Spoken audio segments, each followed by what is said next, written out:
poursuivons cette première journée sur le Salon des entrepreneurs de Nantes avec Dominique Hubert. Dominique Hubert, bonjour. Bonjour. Merci d'être avec nous sur le studio du Salon des entrepreneurs. Alors, Dominique Hubert, vous êtes le président de l'Ordre des experts comptables des Pays de Loire, c'est bien ça? Tout à fait. Voilà. C'est 900 confrères répartis dans les Pays de Loire. C'est aussi 7000 collaborateurs, qu'il ne faut pas oublier, bien évidemment.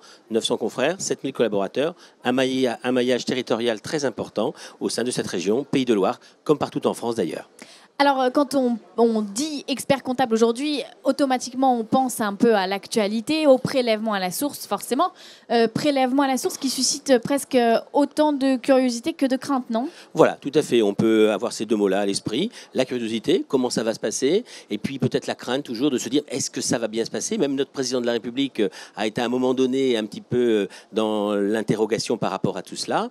Eh bien, maintenant que les choses sont décidées, eh bien, les experts comptables, par rapport à la crainte, éventuellement des chefs d'entreprise et de leurs salariés, eh bien, se sont mobilisés partout sur le territoire pour accompagner au mieux les chefs d'entreprise dans la mise en place de ce prélèvement à la source à partir du mois de janvier 2019. Alors justement, comment on les accompagne, ces entrepreneurs, dans le prélèvement à la source? Alors, une solution qui a été trouvée, c'est la préfiguration. Alors, je vais revenir un petit peu pour ce terme un peu barbare que la préfiguration. Donc, c'est parce que sur les bulletins, les salariés français, sur leur bulletin de salaire du mois d'octobre, pour beaucoup, voire du mois de novembre pour certains, ils vont voir apparaître une nouvelle mention sur leur bulletin de paye où il sera indiqué si il y avait le prélèvement à la source qui s'appliquait dès le mois d'octobre ou dès le mois de novembre, voici le montant qui vous serait prélevé.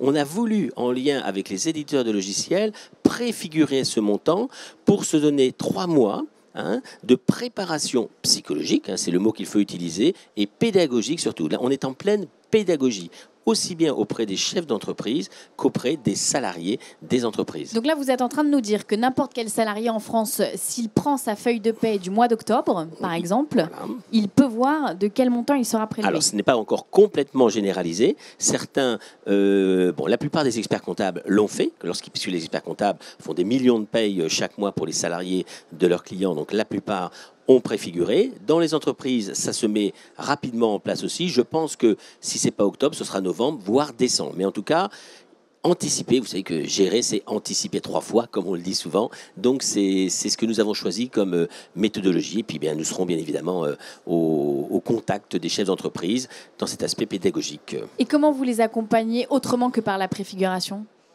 Alors, on a également accompagné les chefs d'entreprise dans l'explication. De l'explication, notamment de la fameuse année blanche. On a eu énormément de questions sur ça veut dire quoi l'année blanche, l'année 2018, puisque en 2018, on paye les impôts sur les revenus de 2017 et en 2019, on paiera les impôts à valoir sur les revenus de 2019. Que se passe-t-il alors pour l'année 2018 ? D'où l'expression année blanche. Alors, il y a eu énormément de questions. Pour beaucoup de personnes, ça ne va pas changer grand-chose, sauf qu'il n'y aura pas d'impôt sur les revenus de l'année 2018. Même si on paiera des impôts en 2019, mais à valoir sur 2019. Donc on a eu beaucoup de questions, notamment pour les artisans, les commerçants. Si mon revenu augmente, que va-t-il se passer? Donc il y a de nombreux impacts et notre rôle à nous, c'est bien évidemment d'accompagner les artisans, les commerçants, les professions libérales, les chefs d'entreprise pour une bonne compréhension de cette fameuse année blanche. D'accompagnement, vous rassurez également. Rassurer, voilà. Vous êtes dans une profession qui est en constante évolution, qui se digitalise beaucoup. Aujourd'hui, le prélèvement à la source, c'est l'une des actualités, mais à quoi ressemblera l'expertise comptable dans quelques années? Alors, je dirais que c'est une évolution, et une évolution qui se déroule depuis une trentaine d'années maintenant, et puis qui s'accélère, je dirais, autour des 2 missions. Enfin, moi, si j'avais un petit peu à voir les missions du cabinet d'expertise comptable, elles sont nombreuses, bien évidemment. C'est, je dirais, demain, le contrôle de la data. La data, la donnée, ce qu'on appelle la data, c'est vraiment l'expert comptable. Et ce sera d'ailleurs le thème du congrès des experts comptables à Paris l'année prochaine, en 2019. Ce sera l'expert comptable au cœur des flux.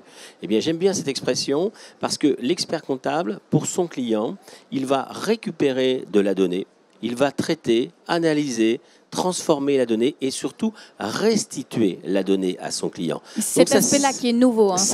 Alors, on a toujours fait cela, mais pas avec les moyens technologiques qui sont ceux d'aujourd'hui. Donc, ce contrôle de la data, comme l'on dit, il est une des caractéristiques de notre métier. pour les missions légales. Et donc, nous sommes en phase de digitalisation de la plupart de nos missions, on va dire légales, c'est-à-dire le social, le fiscal, le comptable. Mais à côté de ça, bien évidemment, il faut amplifier encore plus qu'aujourd'hui la notion de conseil, et je préfère encore le mot accompagnement. Alors si on veut faire bien, on dira le coaching client, mais ouais, je suis le coach de mon client dans bien des domaines de son activité, et je réserve quelquefois la place à des spécialistes vers qui je vais me tourner, soit en interne, soit en externe. Vous voyez, 3 facettes: le contrôle de la donnée, l'accompagnement des clients et l'hyperspécialité lorsque le client pour être au cœur de l'économie. Qui vont donner lieu à 3 vecteurs, 3 métiers. Qui vont donner lieu à des nouvelles professions, en fait. Et voilà, à des nouvelles professions. Une profession qui évolue. Je crois que les experts comptables, au cours depuis 1945, ont toujours s'adapter, ont toujours su évoluer pour être au service de l'économie. Vous voyez, moi je dis souvent qu'on est également au cœur des flux, c'est vrai, mais également au cœur de l'économie. Merci beaucoup Dominique Hubert pour cet éclairage sur la profession. On se retrouvera donc au congrès de l'Ordre des experts comptables à Paris l'année prochaine pour parler de la data. Quant à nous, on se retrouve très vite sur le Salon des entrepreneurs de Nantes. À tout à l'heure.